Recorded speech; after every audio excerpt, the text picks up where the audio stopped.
Hello दोस्तों, आज हम लोग देखेंगे ट्रांसफार्मर की रेटिंग केवीए में क्यों होती है, किलोवाट में क्यों नहीं होता है। तो देखिए, अक्सर यह जो है इलेक्ट्रिकल से जितने भी इंटरव्यू होते हैं उसमें यह अक्सर पूछा जाता है। तो वही आज हम लोग देखने वाले हैं कि ट्रांसफार्मर का रेटिंग केवीए में क्यों होता है। देखिए, सबसे पहले हमारे यहाँ पे क्या दो वर्ड्स आ रहा है। दो वर्ड्स क्या आ रहा है, केवीए एंड किलोवाट, केडब्ल्यू। तो केवीए कहने का मतलब क्या हो रहा है, KVA kilo volt current ampere. ठीक है, किलो के का मतलब किलो, वी वोल्टेज, ए एम्पेयर।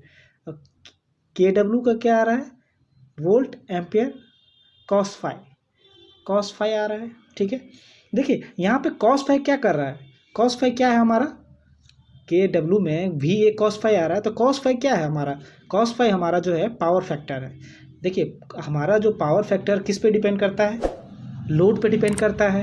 लोड हमारा जैसा रहेगा, लोड हमारा जैसा रहेगा उसके अकॉर्डिंग हमारा पीएफ जो है कम ज़्यादा होता है, पावर फैक्टर कम ज़्यादा होता है।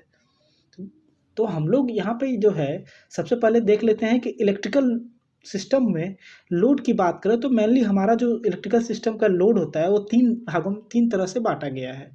तो पहला जो हमारा है resistive type, inductive type, capacitive type. तो रजिस्टिव टाइप हमारा जो हुआ, रजिस्टिव टाइप में क्या हो गया, यूनिटी पावर फैक्टर होता है। मतलब हमारा जो पावर फैक्टर होगा वहाँ पे क्या होगा, वन होगा। वहीं हम इंडक्टिव पावर की बात करें, इंडक्टिव लोड की बात करें तो यह क्या होगा, लैगिंग पावर फैक्टर देता है हमारा। और कैपेसिटिव लोड जो है हमारा लीडिंग पावर फैक्टर देता है। तो देखिए हम लोग यहाँ पे देखें कि और लोड के अकॉर्डिंग हमारा तीन तरह से बांट दिए। अब हम लोग अगर ट्रांसफार्मर में मेनली जो लॉस के अकॉर्डिंग बात करें तो लॉस जो होता है हमारा ट्रांसफार्मर का दो होते हैं, copper loss, iron loss. Iron loss को ही हम लोग कोर लॉस भी बोलते हैं। तो देखिए हमारा जो है कॉपर लॉस, कॉपर लॉस यहाँ पे कहने का मतलब क्या हुआ, I square R. I square R मतलब क्या हो गया, हमारे कॉपर लॉस जो है ट्रांसफार्मर की वाइंडिंग में होता है। तो वाइंडिंग में कहने का मतलब क्या, वाइंडिंग में जो हमारा करंट फ्लो होने की वजह से जो ट्रांसफार्मर की वाइंडिंग में क्या होता है, करंट जो फ्लो होगा तो क्या होगा, हीट प्रोड्यूस होता है। तो हीट को हम लोग जो है आई स्क्वायर आर के फॉर्म में लिखते हैं। तो ये हमारा जो कॉपर लॉस है, ये जो कॉपर लॉस है टोटली किस पे डिपेंड कर रहा है, करंट पे डिपेंड कर रहा है। अगर वही हम लोग जो है अब बात करें कोर लॉस या आयरन लॉस की बात करें तो कोर लॉस मेनली किस पे, ट्रांसफार्मर के कोर के अंदर होता है। यह कोर लॉस डिपेंड किस पे करता है, वोल्टेज के ऊपर डिपेंड करता है। ठीक है, तो हमारे ट्रांसफार्मर का वोल्टेज क्या होता है, हमेशा फिक्स रहता है। जो हमारा ट्रांसफार्मर मान लीजिए कहीं इंडस्ट्री में बन रहा है तो वहाँ पे जो हमारे किसी सब स्टेशन में लगना है तो वह लोड कितना रहेगा वो एग्जैक्ट डिफाइन नहीं रहता है। हमारा यह जो ट्रांसफार्मर है किस वोल्टेज रेटिंग के अकॉर्डिंग कहाँ पे लगना है ये डिजाइन करके ट्रांसफार्मर को मैन्युफैक्चरिंग जो यूनिट होता है वहाँ पे इसके अकॉर्डिंग डिजाइन किया जाता है। सो सपोज दैट एग्जांपल के लिए हम लोग ले लें कि अगर मान लीजिए हमारा 33 kV अपॉन 415 वोल्ट का हमको जो है इसके बीच में कोई ट्रांसफार्मर लगाना है। तो हमारा जो वो ट्रांसफार्मर रहेगा 33 kV, उस ट्रांसफार्मर पे क्या करेंगे, इन करेंगे, एच वी साइड हमारा 33 kV जाएगा और हमारा वहाँ पे एल वी साइड कितना 415 वोल्ट आउटपुट मिलेगा। हाँ देखिए, लेकिन हमारा जो लोड रहेगा, लोड क्या होगा वहाँ पे फिक्स नहीं रहेगा, लोड फिक्स नहीं रहता है। करंट क्या होगा, लोड के अकॉर्डिंग वेरी करता रहेगा। ठीक है, तो हमारे लोड एंड पे जो जैसा लोड डिमांड रहेगा उसके अकॉर्डिंग हम लोग करंट में चेंजिंग होते रहते हैं। तो हमने अभी तक यहाँ पे ट्रांसफार्मर में क्या देखा, लॉस में क्या देखा, कॉपर लॉस जो हमारा करंट पर डिपेंड करता रहता है। कोर लॉस और आयरन लॉस किस पे डिपेंड कर रहा है, वोल्टेज पे डिपेंड कर रहा है।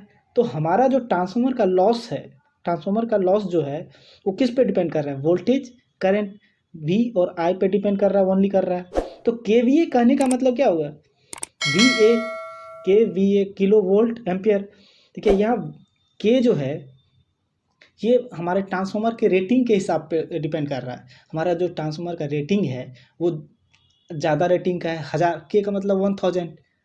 ठीक है, अब जब मान लीजिए उससे भी ऊपर हो तो मेगा वोल्ट एम्पेयर हो जाएगा, एमवीए बोलेंगे। ठीक है, अगर मान लीजिए केवीए से और भी कम है तो वी1 बोलेंगे। ठीक है, ट्रांसफार्मर के रेटिंग को।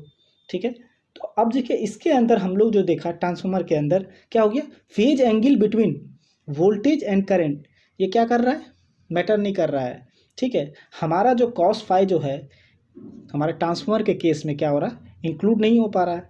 तो हमारा पावर फैक्टर ट्रांसफार्मर में क्या होगा, उसके लॉस में इंक्लूड नहीं हो पा रहा है। इससे हमारा जो कॉस फाई है, कॉस फाई जो है हमारा पावर फैक्टर में, पावर फैक्टर जो है वह जो हमारे ट्रांसफार्मर के अंदर देखने को नहीं मिल रहा है। तो फाइनली हम लोगों ने क्या देखा कि ट्रांसफार्मर लॉस जो है वोल्टेज और करंट पे डिपेंड करते हैं। तो ट्रांसफार्मर लॉस में पावर फैक्टर का यहाँ पे क्या हो गया, कोई रोल नहीं है पावर फैक्टर का। तो इसलिए हम लोग ट्रांसफार्मर को केवीए में मेजर करते हैं। आई होप कि आप लोग अब समझ गए होंगे इस बात को। तो बेसिकली अब हमारे इंटरव्यू में अगर ये क्वेश्चन पूछ रहा है तो हम लोग एक सिंपल वर्ड में क्या जवाब देंगे। तो देखिए बेसिकली हम लोग सिंपल वर्ड में जो जवाब देंगे कि देखिए ट्रांसफार्मर क्या हो रहा है, ट्रांसफार्मर कर क्या रहा है, हमारा जो इलेक्ट्रिकल एनर्जी है उसको क्या कर रहा है, ट्रांसफॉर्म कर रहा है। हमारे एचवी साइड से एलवी साइड में क्या हो, इलेक्ट्रिकल एनर्जी को ट्रांसफॉर्म कर रहे हैं। वहीं अगर हम लोग क्या कर रहे हैं, अगर किलोवाट की बात करें तो वहाँ पे क्या हो रहा है, हम लोग ट्रांसफॉर्म नहीं कर रहे हैं, ट्रांसफॉर्म नहीं कर रहे हैं, हम लोग उसको क्या कर रहे हैं, पावर उसका जो है, जैसे मोटर ले लेते हैं KW किलोवाट मोटर मान लिया जाए, तो वहाँ पे क्या कर रहा है, वो पावर को कंज्यूम कर रहा है। ठीक है, पावर कंज्यूम कर रहा है, इसलिए उसका रेटिंग क्या होता है, किलोवाट में देंगे। अगर मान लीजिए हम लोग एग्जांपल के लिए लें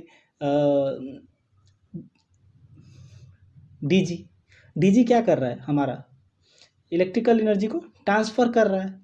ठीक है, आउटपुट में भी हमारा इलेक्ट्रिकल एनर्जी आ रहा है, तो हम लोग उसको केवीए में लिखते हैं। तो अगर कोई मशीन पावर को ट्रांसफ़र कर रहा है तो हम लोग केवीए में मेजर करेंगे। आई होप कि आपको वीडियो पूरा अच्छे तरह से क्लियर हो गया होगा। ठीक है, मिलते हैं अगले वीडियो पे, तब तक के लिए जय हिंद, टेक केयर।